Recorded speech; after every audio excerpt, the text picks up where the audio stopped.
Hello and welcome. This is Lino Tadros, and in this video I'd like to show you an issue that's available with the Sitefinity CLI that might be annoying some of the MVC developer out there. So as of the recording of this video, we have Sitefinity 15.3, and this affects 15.2, 15.3. If you're using the Sitefinity CLI to create a full-blown CMS application, and you would like to create an MVC widget, for some reason you will not be able to see your MVC widget for some reason. So I wanted to actually take you through the problem and also give you a solution on how to actually make this work as well. And I'm sure this will get fixed in a very near future, but if you're struggling, because I've seen several messages actually on the forum, people saying what's going on, why is my MVC widgets not showing up anymore in 15.2 and 15.3. So I'll show you what the problem is. So let's go ahead and get started. The first thing we want to do, if you can go ahead and head out to github.com, go to Sitefinity, Sitefinity-CLI. This is where the Sitefinity CLI will be available to download. Go to the right side of the screen under releases. The latest one as of the recording of this video is 11069.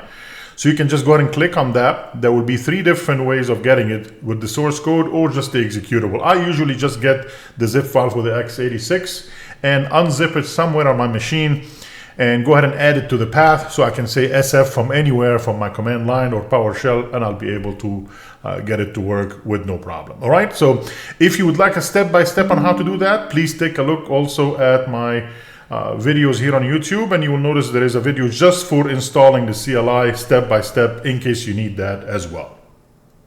All right, now go ahead and open a command line or a PowerShell, whatever you prefer, and just make sure that SF is working by just saying SF. And you will notice you'll get something like this coming back. That's a good sign. That means we're in pretty good shape.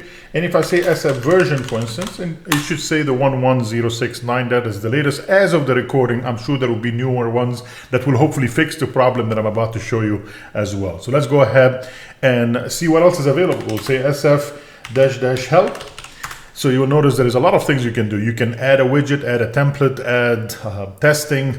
You can configure, you can create a brand new website, which I'm going to be doing right now. You can install, migrate, upgrade, or set the version. All of these things are available for you. So let's go ahead and CLS to clear the screen, and I'm going to say SF create. And if you don't remember, for instance, or don't know how to actually create a brand new website, just say --help at the end in here, and it will show you. It takes 2 arguments. One of them is optional, which is directory. The name is what's the name of the project that you'd like to create. If you don't pass the directory, it will create it exactly where you are, okay? And then there are other things like headless. If you'd like to create the CMS only for the interest of you using a .NET Core or Next.js later on, but you will not be using any user interface for the front end in the CMS itself, it will be headless, do --headless. The core modules, this is to use the core modules only version of Sitefinity CMS. If the interest is to only create a renderer, like the .NET Core renderer, for instance, do a --renderer and will not install the CMS itself, just the renderer in .NET Core. You can again check the version number. And the last one, --sources, in case your Visual Studio on your machine did not add already the NuGet for Sitefinity, you can actually do a --sources and add that NuGet package if you want. I already added that to my Visual Studio, so I don't need to do this anyway. All right, I want to install the big kahuna, the whole CMS, not just a renderer. So in here, for instance, I'm going to say, let's go ahead and go to my D drive, for instance. I'm at the D drive. I'm going to say, let me clear this up, and I'm going to say SF create SF 153 demo. How about that? Alrighty, that will create a folder directly on my D drive, call it SF153 demo, and it will start Visual Studio and it will start doing all the magic. This should take about a few minutes. The first thing it's going to do, of course, is to start Visual Studio 2022 on my machine, and there it is, it started. And then it will install almost 378 different DLLs in the bin folder and references and all the packages needed for Sitefinity to tick. Alrighty, so let's be patient. I'm going to stop the video. I'll come back after all of them have been installed. I'm going to turn on the video just in the middle of it to show you that it's installing hundreds of different packages right now, so adding it automatically for you, which is great. It will take a couple more minutes, but I will go back after this is done. All right, it took about 3 minutes or so, but it's done. It was successful, and it closed down Visual Studio as well after it was done, and we should be in good shape at this point. Let's go ahead and open up Visual Studio and start this project inside of Visual Studio so we can compile it and run it and make sure that everything is working well. All right, I open up my Visual Studio. I went to the folder that I created my SF153 demo in it. These are all the files and folders that got created. I know you probably will not see the problem right now, but I was able to notice something was missing. You probably won't, but I'll keep that as a secret for a couple of minutes. But I wanted to make sure that I can run this. So let's go ahead and compile it. We'll say build. And once it finishes building, I'm going to run it without debugging. And I'm not going to bother you entering the license and creating a SQL Server database. If you want to see all the stuff, there's other videos that I created here in the playlist that you can watch step by step how to create an instance with the license and SQL Server and all that good stuff. But that's not the main idea here. So I would like to skip all that. So I'm going to stop the video and just make sure that this Sitefinity site is running. All right, and there we go. The Sitefinity site is running. I already entered the license in the SQL Server and all that stuff. And let's go ahead and create a home page really quickly. I'm going to say home. We'll say continue. I'm going to use just any template. It doesn't really matter.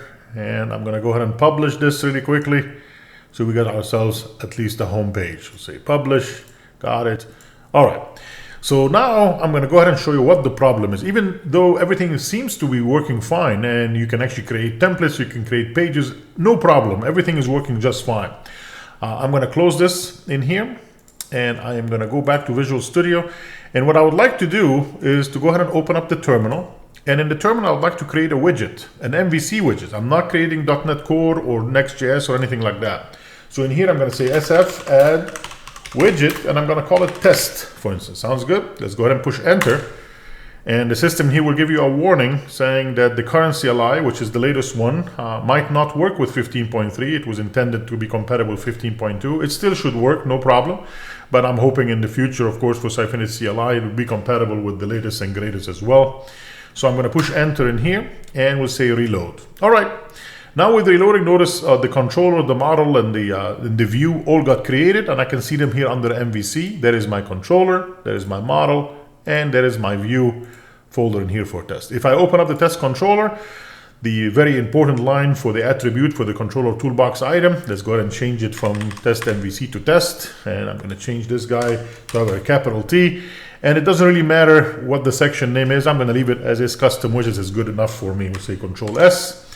I'm going to save everything. Now let's go ahead and recompile everything, and I would like to run it one more time. I'm going to stop the video and wait for the gears to go away, and then we will go ahead and see how we can actually use the test controller in Sitefinity page. All right, I compiled. Let's go back to the back end, /Sitefinity. So we can open up this home page one more time, and I'd like to use my test controller that I created as a widget. We'll open up the home page. I should see on the right side a new section called Custom Widgets. Let me collapse this guy. Oh, there is no custom widgets. So this is where I spent some time finding out, okay, I'm sure I did something wrong. So I went back in here, made sure that my test controller is included in the project. I went in here and did a clean and build everything again. Tried so many different things to no avail. It did not work. There was no way for me to see actually that MVC controller that I created using the CLI to work. And then because I'm a very much a Sitefinity geek, I looked at this and it looked pretty short to me. That's how many times I actually run Sitefinity projects for the last 20 years. So I noticed there is something missing. So this is not the full list. And it's true. Usually there is a folder here called properties that contains a file called AssemblyInfo.cs that is missing. It's not there. And that file actually, even though Sitefinity is working just fine, it has two things in it that are crucial for the MVC and the resource packages to work whenever you add a new MVC. Without it, it will never work. So how can I actually fix that until hopefully the future of the CLI will fix that problem as well? Well, right-click on the name of the project, go all the way down to properties, and you will notice in here there is an assembly information button in here on the application. So if I click on the assembly information, it's currently empty. You can call it whatever you want. Test, I'm going to say here, company will say Tahubu.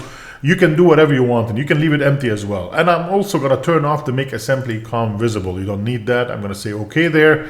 And that will end up creating a properties folder and the AssemblyInfo.cs inside of it.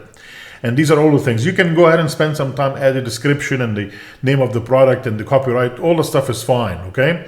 The important part is that is missing, that is making this not work for MVC widgets, are there two attributes, two assembly attributes. Let me bring them in in here. One is the Telerik MVC infrastructure that will actually look for anything that has the attribute for the controller container, and the other one for the resource packages. Without this line here on number 35, whatever you put the MVC will never be picked up by the project when it actually gets compiled and run. So that's why this is not working, is because you're missing an AssemblyInfo.cs. If you have created the project automatically as an empty ASP.NET project in Visual Studio first, that file would have been created. But if you used sfcreate to do this, it will be missing the AssemblyInfo, and you will not be able to register your MVC widgets that you are creating inside of there. So hopefully that saves a lot of time for some of you that wonder why this is not working. So I'm going to go ahead and save everything. We'll close all of that stuff. Now that these are there, I will compile one last time, and we will go ahead and run it one more time, and let's see what happens. All right, it ran, and it's at the home page. Let's go to the back end again, and I'm hoping this time that we will see a custom widget section, and my test controller will be in there. Let me click on home one more time. And drums rolling, please. Look, this custom widget is there. There is my test component. If I click on edit, the message should be in there, and we are in pretty good shape, and everything is working. So hopefully this was useful to you. Please, if you find it useful, please like the video and subscribe, and hopefully I'll see you again in a lot of different videos, especially on Sitefinity and AI into the future. Thank you.